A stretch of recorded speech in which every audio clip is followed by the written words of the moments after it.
We did our first van tour back in March 2026, and since then we've gone on several trips and we've discovered that there are lots of things that we needed to change.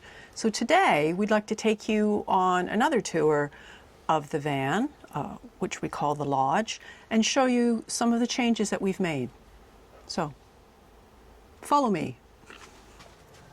First of all, we tried to make ourselves a bit more self-sufficient in breakdown and emergencies. So 2 items we got there. One is a code reader. So any fault lights we get come up on the dash, plug this in down here somewhere. It's down there, Tucked away up there, and that will show up, record all the fault codes, and then we can go to Google and see what they actually mean. Or chat Doris. Or chat Doris. And we can also clear the codes using that.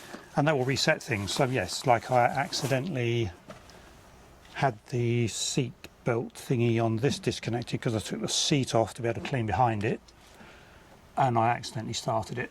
Well, no, I turned the ignition on, so I wanted to move it, and then realised, oh, it was disconnected, so I went to a fault. Plug this in and clear it. And that's what's happened to people who've swapped the seats over. They haven't dealt with that connector. They've disconnected it, and then they had the ignition on and went to fault, and then they didn't have a decent code reader and they couldn't clear the fault. So it is sort of useful for little errors like that. Value for money. It wasn't cheap, but it's worth it. And it will do, well, it'll do all kinds of stuff. It would take quite a lot of working out. Could you take it out just to show what?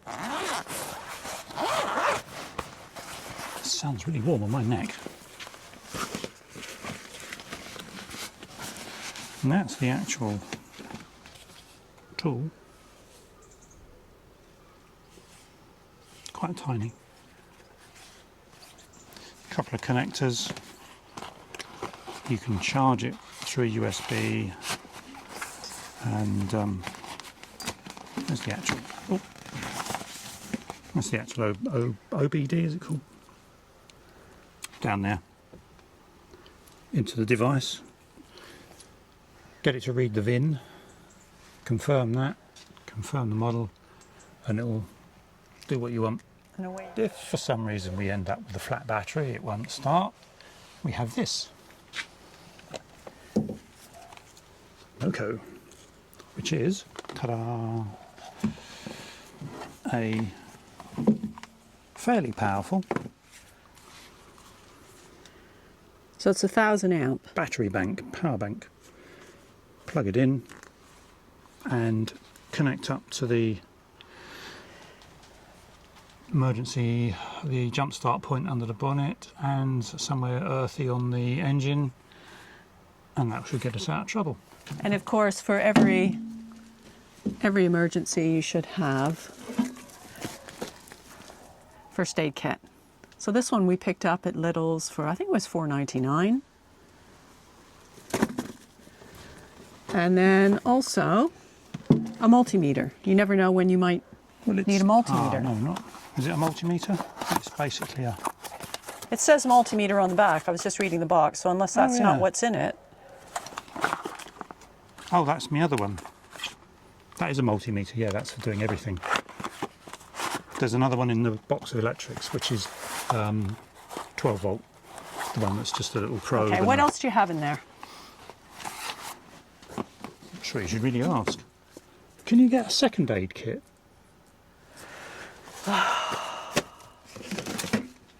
Electrical. There you go, there's the other one. That's the one that you would check your battery with. It's got a really sharp spike on it. Yeah, lots of spare bulbs. Bulbs for everything, yes? Bulbs for everything, I'm not taking that, it's all well packed. Okay. Yeah, I think we've got pretty much every bulb covered. Something else in there. Oh, this is a this is what you would have in your house in the kitchen drawer. So it's the kitchen drawer box, but under my seat. Yes. Sitting on a little wood shelf. Gloves for every description. Too many gloves, really. Well, sometimes we'll be using those for our beach cleans, won't we? Yeah. Bit of Electrical tape. Yeah. Permanent repair tape. And some gaffer tape. Okay, great. The only place we could sit is on the step. So. You mean outside? Yeah. So we got 2 of these. So the Van Gogh Microtol, we did a review of that, so I'll put a link to that video. It's a chair. It's a chair.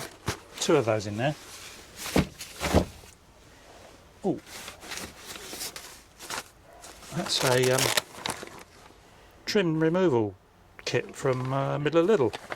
Which isn't essential kit, is that? No, No. I'm going to use that because I need to take the hubcaps off. Okay. Under the boot. What's under the boot? That. What's under that boot? This is a that's an impact wrench. So that's if you need to get Another Middle of Lidl the wheel job. off. Okay.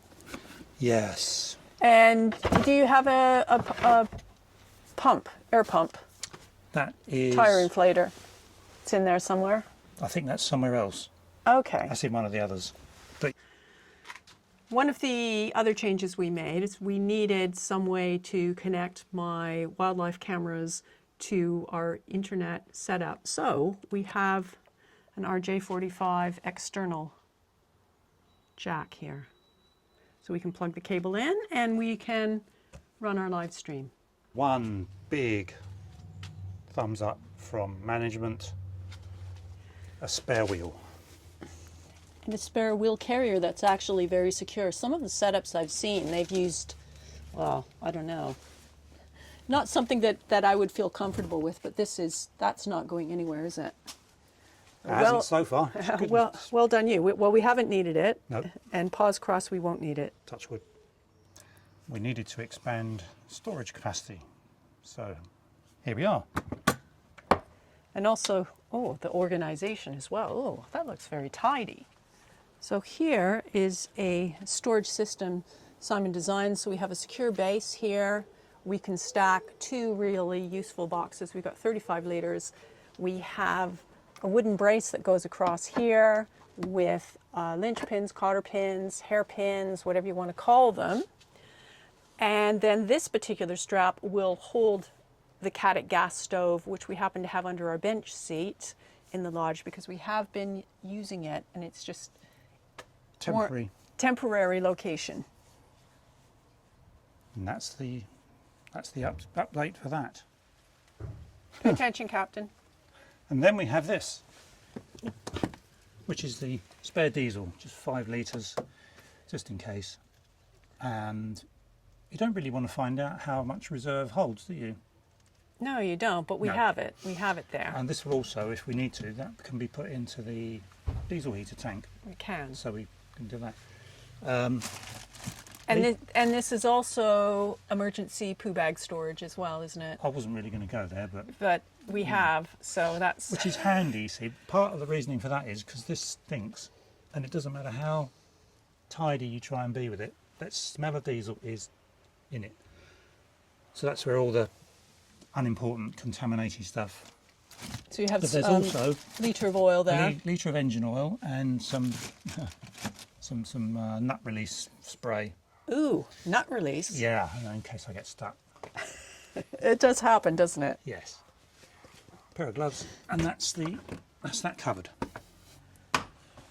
Don't think there's much else other than grey waste, which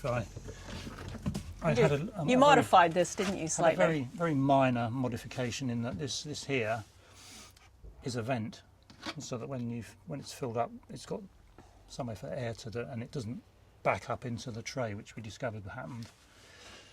And that's pushed down at the moment, so so it doesn't leak when it's in transit. So generally, we tend to remove this. Take that out, and that's carry fresh it over. air. However, you do have the option; you can drain it here. If you we really have a wanted drain to, point with a bit but, of hose. If other you than have that- if you have a drive over grey waste disposal. No, we know our capacities now and how much that will take to fill. 2.5 showers. Yeah. So don't take that extra half shower. I always get the half shower. Let's check out what's going on inside.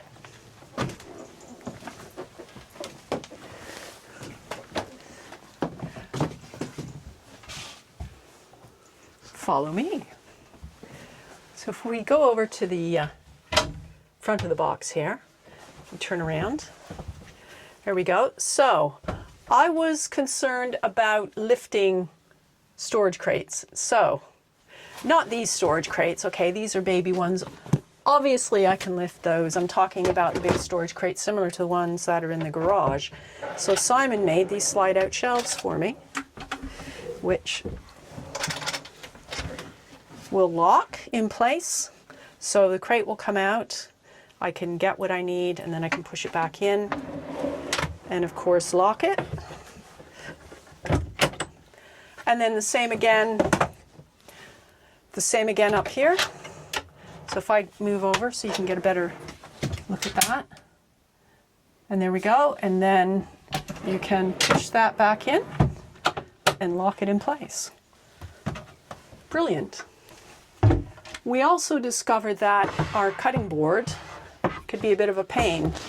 We did have it in the under sink cupboard, but Simon came up with this system. As you can see here, he's made these rails so it can just slot in. And it's out of the way and it's secure, it will not slide. Carrying on with our cupboards, we have a shelf here for a ridge monkey, which is absolutely brilliant. And then secondly, we have a shelf specifically for the induction. And if you just scooch on in there, Simon, you can see there is a hole here where you can push up on the bottom of the induction hob and makes it that much easier. And we also removed the coat hooks that we had here, and we've put them, and this is where Simon sits, so it doesn't matter if, you know, the coats are draping on him, not a problem. So that's the cupboards. We haven't done anything with this down here. That's still the same with one of our power stations, and you can see we have some storage here that we will be using that when we go on our next trip.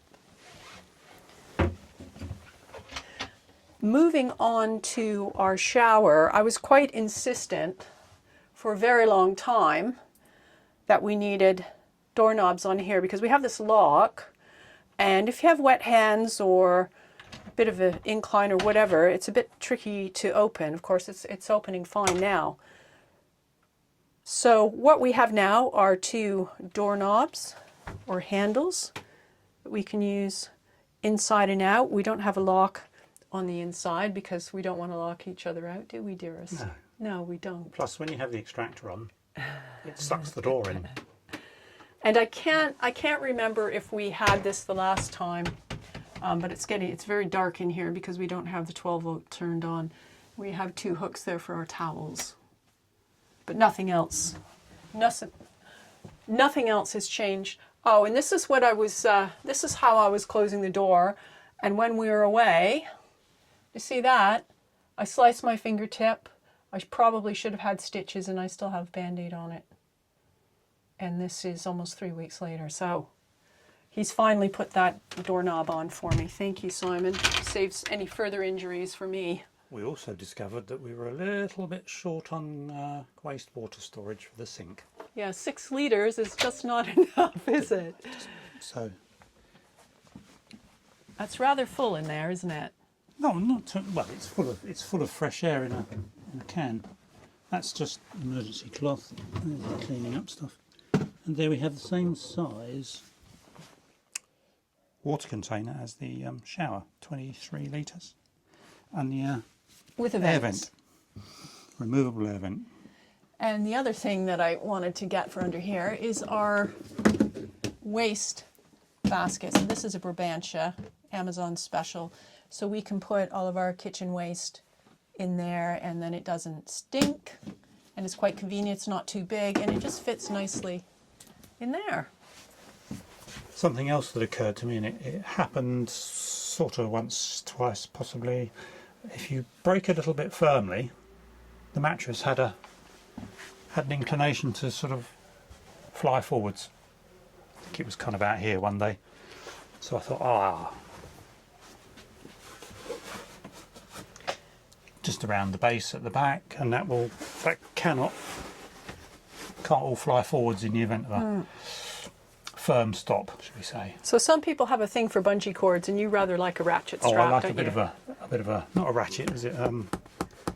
Well, I call it a Cam lock. ratchet, a cam lock, but Cam lock. I call it a ratchet strap. It's secure, It's secure. non-elastic. The last major improvement we've made to the lodge inside has been our internet setup. I'm not going to go through that now. You can have a look at the video we made a few weeks ago, and I'll put a link in the description. We do have some plans for the future, potentially, as we do have the door to nowhere in the lodge, which you would have seen in a previous video, of removing this double seat and putting in a single passenger seat, but at the moment we don't think that's a necessary expense, do we? No. So we'll just leave that for now. I'm going to let Simon put everything away, but in the meantime, I hope you have enjoyed this video. It's given you some insight into some of the changes that we've made, both internally and externally, and no doubt as we carry on with our travels around the UK, we're going to be making more changes. So if you want to find out what we're up to next or what we have been up to, subscribe to our channel, Van Life Volunteers. If you like the video, if you could give us a thumbs up, and hope to see you in the next one. Take care, everybody. Bye. Take care. That's enough. That's enough. Goodbye, folks. Bye.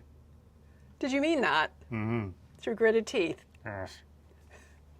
He meant it, folks. Don't worry. Bye-bye.